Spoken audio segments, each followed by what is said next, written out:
Fala aí pessoal, tudo bem com vocês? Espero que vocês estejam bem com a graça de Deus, né? Bom, nessa semana a gente vai estar dando continuidade, né, ao assunto de matemática, né? Na semana passada vocês participaram aí do simulado e como a gente está terminando ainda de organizar resultados e tudo mais para frente um pouco a gente faz um comentário sobre o simulado, ou, se for necessário a gente corrige alguma questão. Se bem que quem estava com o conteúdo em dia viu que o simulado nada mais foi do que o conteúdo que nós tínhamos visto de acordo com o que eu marquei para vocês estudarem lá para fazer, né, essa avaliação diagnóstica, tá certo? E aí na continuidade nós vamos aí continuar a função quadrática, né? Nas aulas anteriores nós vimos lá a equação de segundo grau, nós revisamos plano cartesiano justamente para poder chegar na parte da função quadrática, né? E para construir os gráficos da função quadrática. Então, para que a gente consiga aí, entender, né, como construir uma função quadrática, é necessário que a gente revise, né, alguns conteúdos, como revise não, na realidade, relembrar, porque tudo isso nós vimos, né, nessas aulas home office. Então, na aula de hoje eu vou relembrar rapidamente aqui a função quadrática e mais para frente um pouco a gente vai aí começar a compreender como construir o gráfico, tá certo? Lembrando que o plano cartesiano que nós vimos, posicionamento de um ponto lá no plano cartesiano, aquilo ali vai ser fundamental para construirmos aí o gráfico. Então a função quadrática, né, nós já havíamos visto aí nas aulas anteriores, né, que ela é representada dessa forma, né, onde os coeficientes A, B e C, essas letrinhas A, B e C são números, são chamados de coeficientes. E como eu consigo saber quem é A, quem é B, quem é C, é justamente por conta do seu acompanhante. Quem é A? É quem está junto do x ao quadrado. Quem está junto do x ao quadrado é o A. Quem está junto do x sem o expoente é o B. E quem está sozinho, ou seja, quem não tem aqui nenhum acompanhante, é o termo C. Tá ok? Então, nós temos aí os coeficientes A, B e C. E outra coisa é que esse f de x que representa a função quadrática, se você quiser colocar um y aqui no lugar, não tem problema nenhum. Então, ao invés de f de x, se você quiser colocar um y aí, não vai ter problema nenhum. Ele representa justamente aí a imagem da função quadrática, né? O y, ou o f de x, se você quiser assim representar, tá certo? Então, eu trouxe para vocês um exemplo só para a gente relembrar o que é que significa esses coeficientes, como é que a gente determina os coeficientes da função. Então, eu trouxe para vocês uma função, lembrando que todos os exemplos eles se referem à função de segundo grau, tá certo? Então, aqui para a gente destacar os coeficientes, então a gente começa pelo A. Quem é o coeficiente A? É o número que está junto do x ao quadrado. Quem é que está junto do x ao quadrado? 2. Então, 2 é o nosso coeficiente A. A vai ser justamente esse número 2. E quem vai ser B?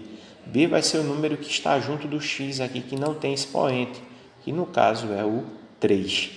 E o número que está sozinho aqui, o que não tem nenhuma letra x acompanhando ele, é justamente o termo C. Então, aí nós destacamos os coeficientes A, B e C. Detalhe, nas funções quadráticas, elas podem vir faltando, no caso aí, tanto o coeficiente B, vamos supor que não tivéssemos esse termo aqui. Se nós não tivermos o coeficiente B, B no caso vai ser 0, tá certo? Mesma coisa seria com o coeficiente C.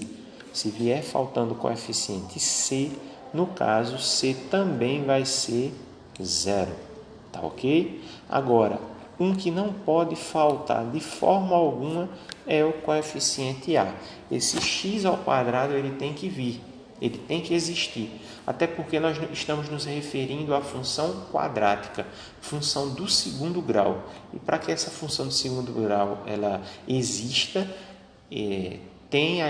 faz-se necessário da presença desse x ao quadrado, tá certo? Mas os termos b e c, eles podem vir faltando sem nenhum problema, tá ok?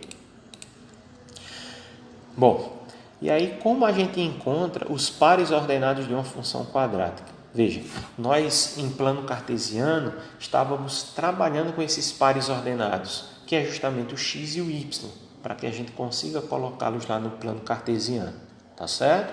Bom, mas para fazer o gráfico da função quadrática, aqueles pares ordenados eles não vão vir nos exemplos. O que vai vir é como está aqui, ó. Vai vir uma função. Eu preciso encontrar os pares ordenados dessa função. E aí, quando eu encontro os pares ordenados dessa função, é que eu consigo criar o gráfico. Então, a gente vai precisar ter essas aulas aqui divididas por partes. Primeiro, a gente vai compreender como encontrar esses pares ordenados. Depois é que a gente vai passar para colocar esses pares ordenados no plano cartesiano. Então, isso a gente vai ver aos poucos para não gerar tanta dificuldade, tá certo? Bom, então como é que eu encontro alguns pares ordenados? Veja que está no plural. Por quê? Porque os pares ordenados para uma função como essa são infinitos. Existem infinitos pares ordenados, tá certo? Então, a gente vai ver como encontrar. Primeira coisa, para encontrar os pares ordenados, a gente vai encontrar o valor de x e de y. O valor de x sou eu que vou escolher. Você escolhe qualquer valor. E aí você vai colocar esse valor na fórmula para, consequentemente, você resolver encontrar o valor de y que vai ser gerado. Qual o detalhe, qual a dica que eu faço aqui? É que você escolha valores pequenos, tá certo? Então, nesse exemplo de hoje, eu trouxe para vocês aqui alguns valores para a gente começar a ter uma ideia. Não quer dizer que vai ser sempre dessa forma. Mas eu estou fazendo desse jeito para, de repente, já começar a dar um norte aqui, um encaminhamento para a gente compreender como fazer isso. Então, eu fiz o seguinte. Eu atribuí aqui, no lugar do x, colocar um zero. Coloco um zero no lugar do x e vejo o que é que vai acontecer. Então, se eu coloco um x, no lugar do x um zero, quanto vai ser o valor de y? Então, para descobrir isso, a gente vai ter que fazer uma substituição. Vai pegar essa fórmula, lembrando que esse f de x aqui, ó, ele é o y, tá certo? Ele é y. E esse resto aqui da função, onde tiver x eu vou colocar um zero, porque eu estou escolhendo, lembre-se, sou eu que estou escolhendo, é você que está escolhendo, que no lugar do x eu vou colocar um zero, tá certo? Então vai ficar 0 ao quadrado, menos 5 vezes 0, mais 6, ok? E aí, eu vou resolver isso aqui. 0 ao quadrado, 0. Porque é 0 vezes 0, 0. 5 vezes 0, 0. Mais 6, sobrou 6. Tá certo? E aí, tem esses zeros aqui eu vou cortar e chego no valor de y. Y vale 6. E aí, a gente encontrou aí o primeiro par ordenado. Quando x é 0, y, no caso, vai ser 6. Temos o nosso primeiro par ordenado, seria esse par ordenado que nós iríamos colocar lá no gráfico, tá certo? Como aqui está no plural, vamos encontrar mais alguns pares ordenados. Segundo par ordenado, agora eu vou dizer que x é 1. Veja que eu estou mudando o valor de x. Primeiro eu disse que era 0, agora eu estou dizendo que é 1. Então, x agora é 1. Quanto vai ser o valor de y? Então, vamos substituir. 1 ao quadrado menos 5 vezes 1 mais 6. 1 ao quadrado é 1. 5 vezes 1, 5 mais 6. Tá certo? 1 menos 5, menos 4. Menos 4 mais 6. A gente vai ter 2 positivo. Tá certo? Então, quando x é 1, y passa a ser 2 positivo. Tá certo? Encontramos um segundo par ordenado.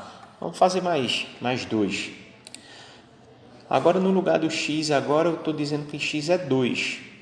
Certo? Quanto vai ser o valor de y? Então, pegamos a função, substituímos. Lembrando que eu estou colocando o y aqui no começo, no lugar do f de x, porque é muito mais simples você escrever no lugar do f de x um y. E aí você de repente diz assim: ô professor, então por que aqui você colocou um f de x, por que não colocou logo y? Porque a gente precisa estar familiarizado com esse tipo de representação. Porque não sou eu que vou estar escrevendo todas as questões que você vai estar fazendo. E aí mais à frente você pode pegar uma questão que esteja escrita dessa forma e por você não ter visto escrito dessa maneira, você achar que é um conteúdo que você não conhece. Mas na realidade é a mesma coisa, só está sendo escrito de uma forma diferente. Tá certo? Então repeti a função e coloquei um 2 no lugar. Então ficou 2 a segunda menos 5 vezes 2 mais 6. 2 a segunda é 4, menos 5 vezes 2, 10, mais 6. Resolvemos aqui, 4 menos 10, menos 6, mais 6. Menos 6 mais 6, 0. Então, quando x é 2, y vai ser 0. Tá ok?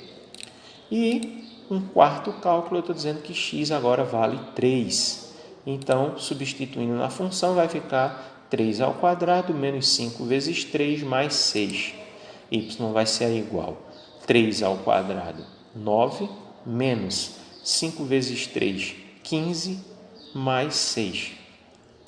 Y vai ser igual a menos 6, porque 9 menos 15 é menos 6, menos 6 mais 6 corresponde a 0.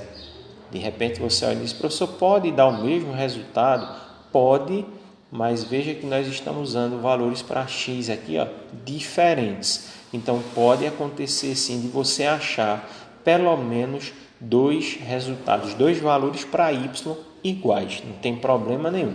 O que você não pode é usar valores para x aqui iguais. Você tem que usar sempre valores diferentes, mas pode acontecer de você ter dois resultados iguais, tá certo? E aí nós encontramos aqui para essa função que foi dada no enunciado alguns pares ordenados, tá vendo?